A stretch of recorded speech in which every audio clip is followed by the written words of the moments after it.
So Long London by Taylor Swift.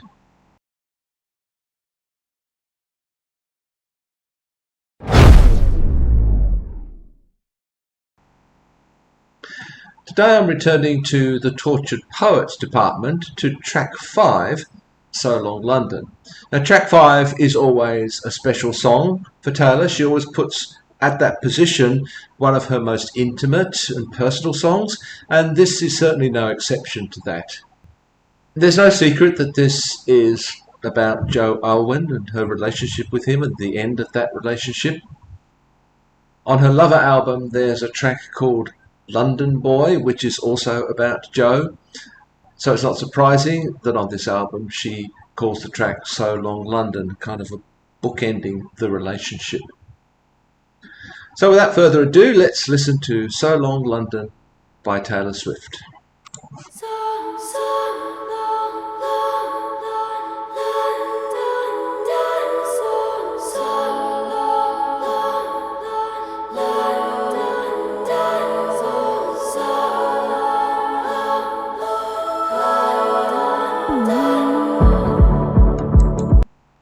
First of all, those ethereal, almost choral vocals, they kind of evoke London for me. It sounds as though we're inside a cathedral in London. And I suspect that's part of what Taylor wants to evoke here, sort of appealing to the culture and history of London in those opening bars. Then, of course, we shift to a much more modern synth beat.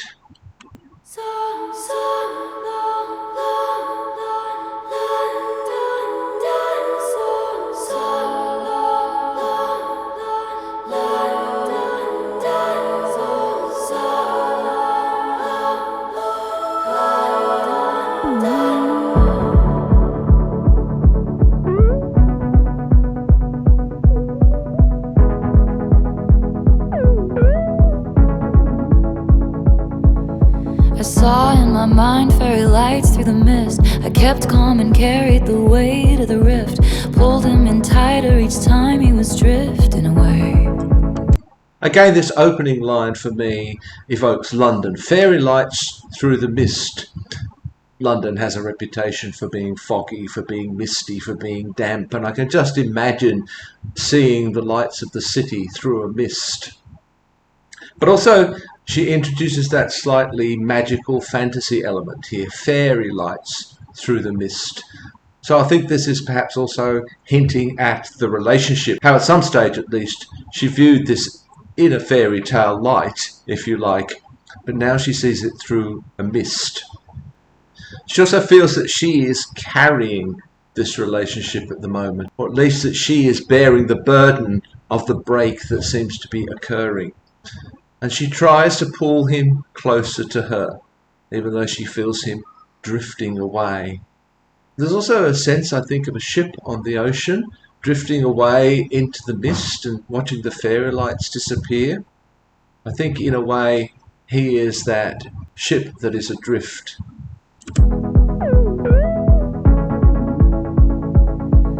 I saw in my mind fairy lights through the mist. I kept calm and carried the weight of the rift. Pulled him in tighter each time he was drifting away. My spine split from carrying us up the hill. Wet through my clothes, weary bones caught the chill. I stopped trying to make him laugh, stopped trying to drill the safe. My spine split from carrying us up the hill. Again, this implication that she is bearing the burden of this relationship, of trying to hold things together. This also, for me, brings to mind the myth of Sisyphus from Greek mythology, how Sisyphus was condemned by the gods to continually push this boulder up the hill, and at the end of the day it would roll back down again and he would have to start again the next day. And wet through my clothes, weary bones caught the chill. Again, this perhaps evokes one side of at least the popular image of London, that it's a damp, wet place, mist, rain, and she's caught a chill. But she stops trying to make him laugh, she stops trying to cheer him up, and she stops trying to drill the safe. She can't get in, and she gives up trying. Spine split from carrying us up the hill. Wet through my clothes, weary bones caught the chill. I stopped trying to make him laugh, stopped trying to drill the safe.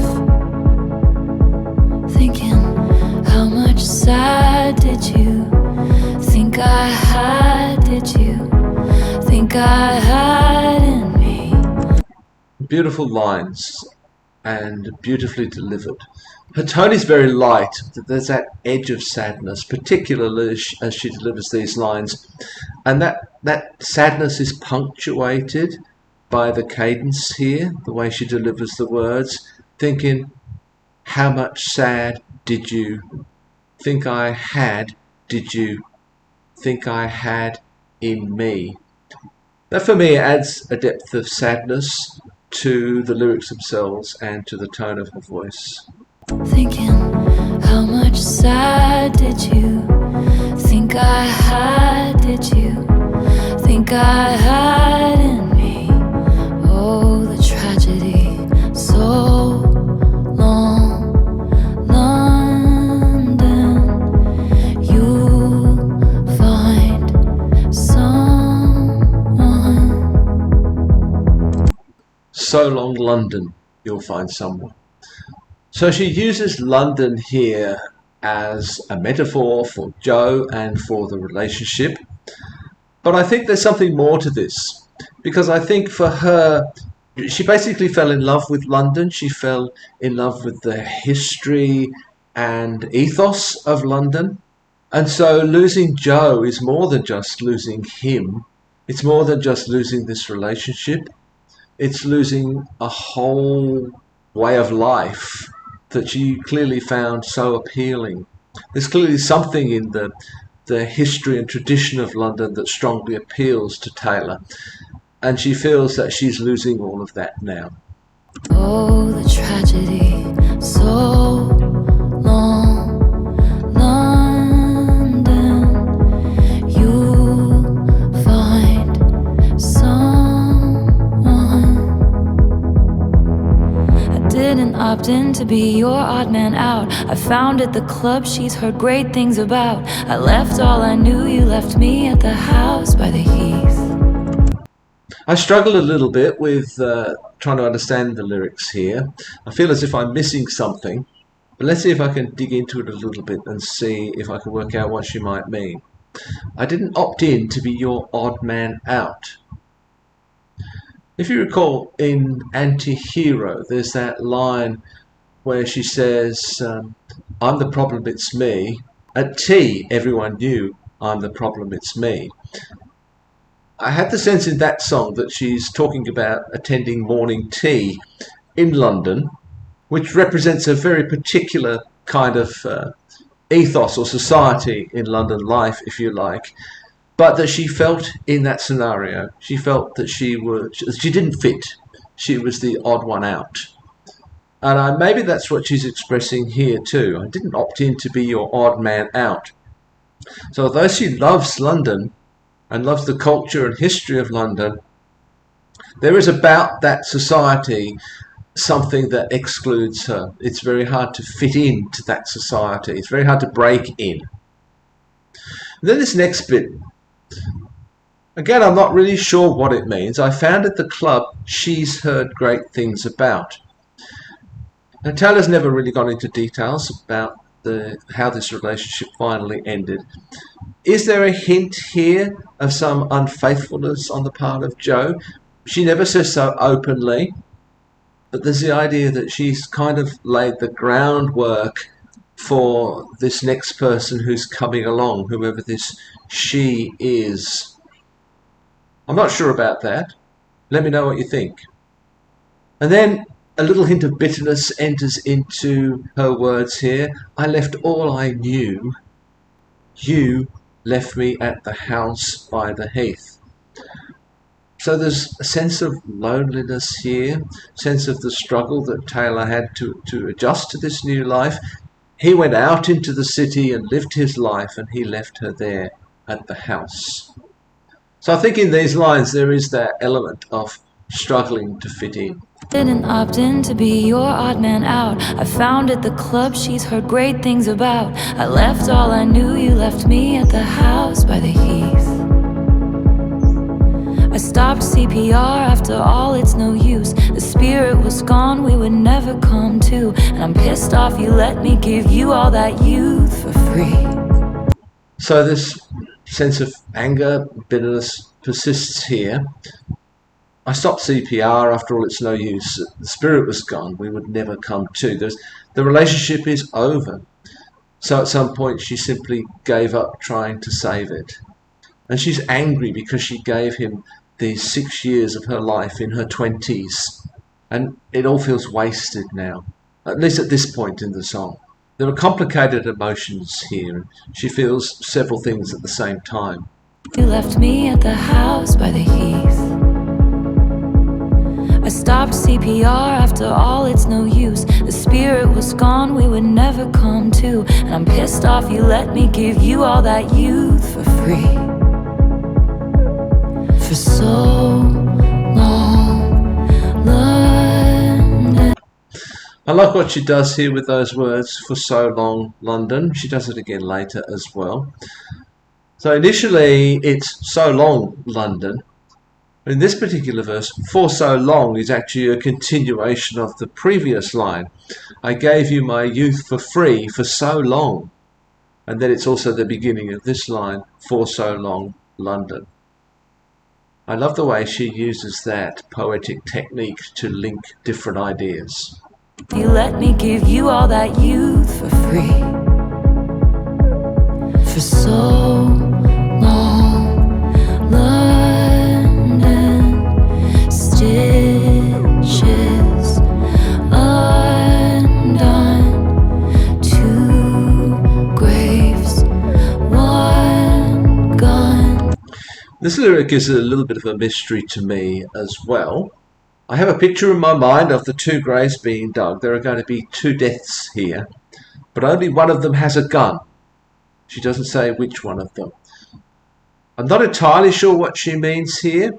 If you have any additional ideas, perhaps linking it to other songs by Taylor or linking it to some of the lore, the Taylor lore that I don't happen to know.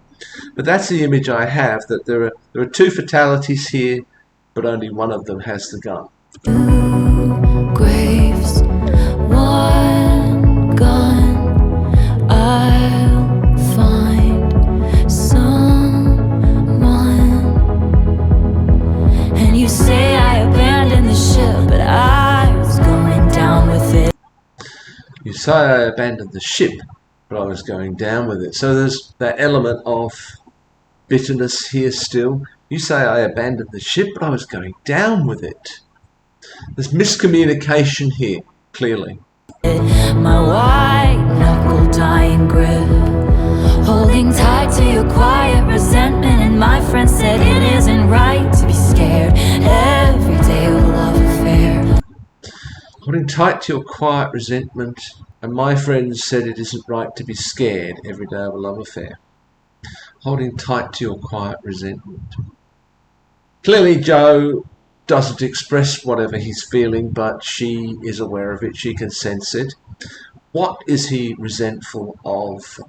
We can speculate. Maybe he's resentful of her fame, maybe he's resentful of the demands that her life places upon the relationship, who knows?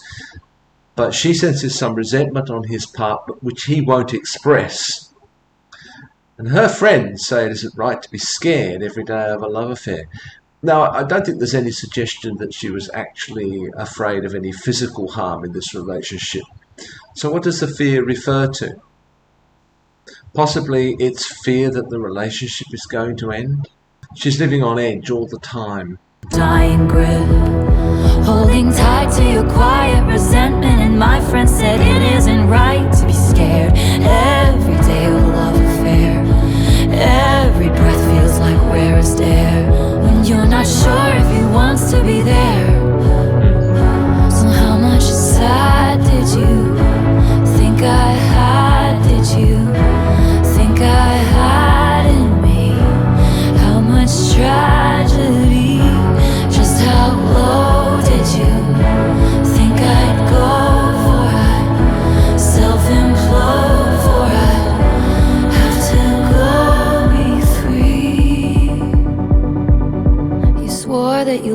me, but where were the clues? I died on the altar, waiting for the proof. You sacrifice us to the gods of your bluest days.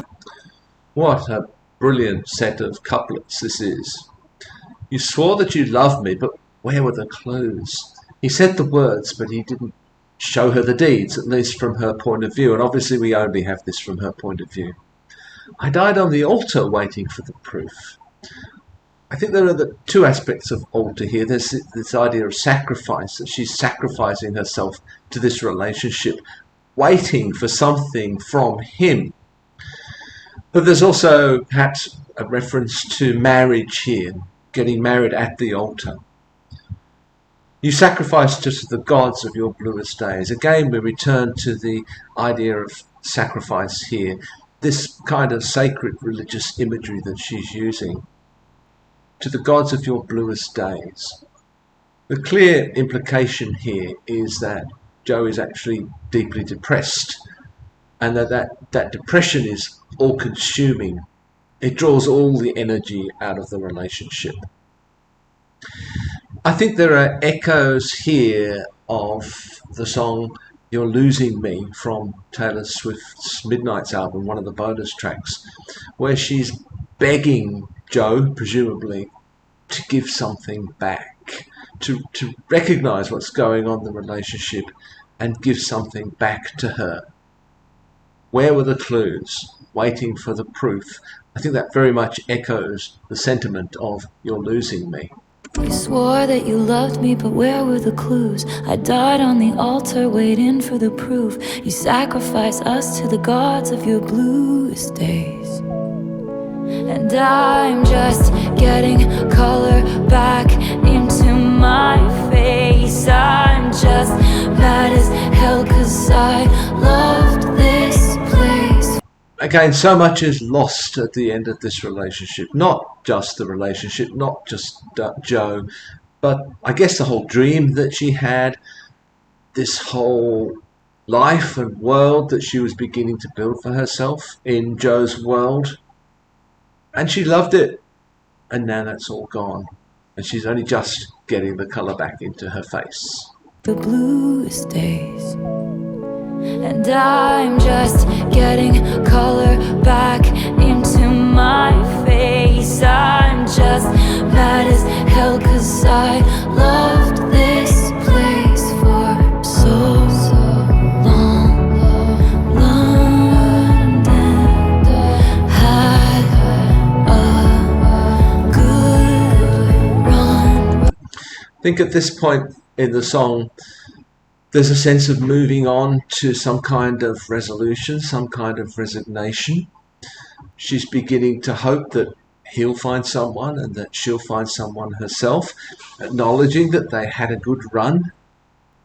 So I think even within this song, this is a slight step away from the earlier emotion that's expressed, that she's resentful of having lost these years. Now, in this part of the song, she's just shifting a little bit towards recognizing that there were good times. London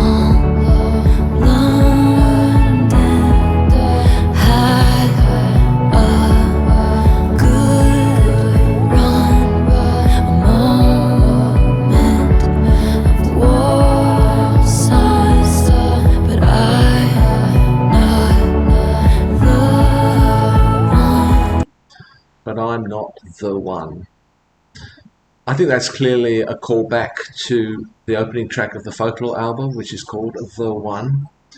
So again, there's this element of recognition, of acceptance here. There's the whole process of grief here in this song, isn't there? All the stages of grief. And here she's come to acceptance, I guess. She realizes now that she's not the one. And through all the resentment, through all the pain, she still wishes him well. She hopes that he will find his one and that she will find her one. I'm not the one. So long, London, stitches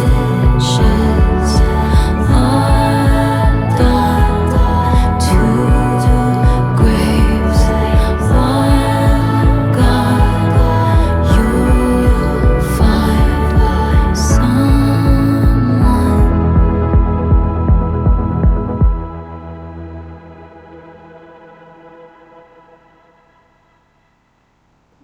So there it is, So Long London by Taylor Swift. It's a very complex song emotionally, lyrically, beautifully written, beautifully sung. It goes through a whole range of emotions. It goes through that whole process of grief when the relationship ends. And the ending of the relationship with Joe is so much more than just the end of a relationship. And I guess that's true of all of our relationships. If you break up with someone, if you get divorced from someone, you don't only lose that person, you lose all the friendships that you had with that person. Some people are going to be her friends, some people are going to be my friends, some were only my friends because they were her friends. And your whole lifestyle now changes. So the ending of any relationship is always more than just losing that person. And for Taylor, that is So Long London. Of course, we're only hearing this from Taylor's perspective, and I'm not sure why we would expect otherwise. She reveals to us, she lays bare to us the emotional process that she went through as this relationship began to fall apart. She shares her pain, her anger, her resentment, her growing acceptance, and finally her hope for herself and for Joe. So far, I've been listening to songs that I really love, that are some of my favourites, and so I've generally had very little negative to say about them. If, however, you'd like to recommend a song to me for me to comment on in this way, then please do, but also bear in mind that because it may not actually be one of my favourites, I may occasionally make some critical comments. It won't be because I hate the song. I don't think there's any song by Taylor Swift that I actually hate. But some I don't love with my whole heart, so I will occasionally have some critical comments to make about those. But if you're willing for that to happen, then by all means, suggest a song for me to listen to and comment upon. See you next Saturday.